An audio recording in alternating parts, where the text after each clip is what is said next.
Let's check out Google Calendar here.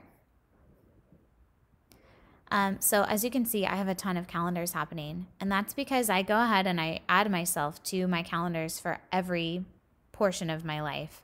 I wear a lot of different hats, and so I keep all those hats calendars over here. So right now I've got an example calendar happening because if I select all the other ones, it's going to be a little bit overwhelming.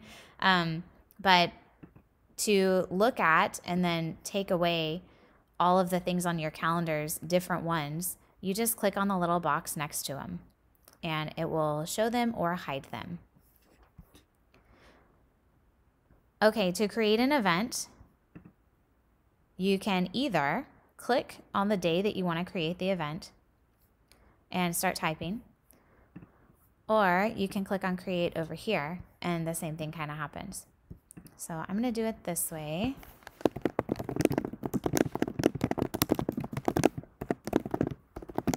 Woo. Okay. And I'm going to add a time here. Perfect. Okay, now there's some other options you can do here. And to add some things or to change anything, I'm going to just click on the event and then click on edit. And I use this for things like sectionals. You can put it repeats daily, weekly, whatever, and it will go ahead and populate, and it will let you choose an end date as well. So if I want my sectionals to run every Tuesday for clarinets, every Tuesday morning at 7:30 until spring break, and I don't want there to be a sectional on spring break on the calendar because that looks confusing. So I'll stop it right there and then restart it afterwards and end it whenever the school year ends or whatever. So this is how I would use this function. You can add a location if it's at a different place. I like to put the address. Like if we're having a concert somewhere else, I'll put the address here so parents can click on that and find it really easily. You can add a little bit more information down here. And here's where I might put things like students will need to wear their uniform for this event, or they're going to use their casual uniform, or they'll need to bring their lunch, things like that. And then this little guy I think is the best.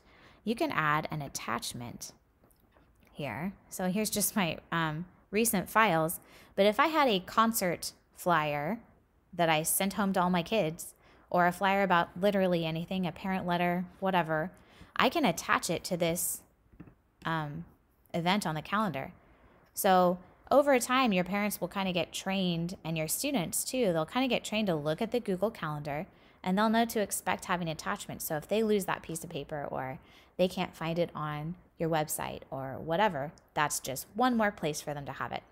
I think it's great. Also over here, if you've seen my Google Keep video, I mentioned this. Here's Google Keep over here. If you don't use that yet, you should check it out. It's the best. And there's also tasks over here in the calendar. And this is pretty cool. It allows you to do a little bit of goal setting. So I've got using Google to enhance your teaching life. And then I could add some subtasks to it, which is pretty cool. So I can check them off as I finish them. So say you're doing solo and ensemble. And I'm going to pick a date.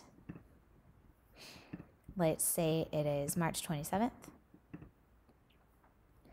And I'm going to add subtasks. I need to make the schedule. I need to have judges' copies of all the music, etc. So it allows you to kind of plan out big projects like this, which is really cool.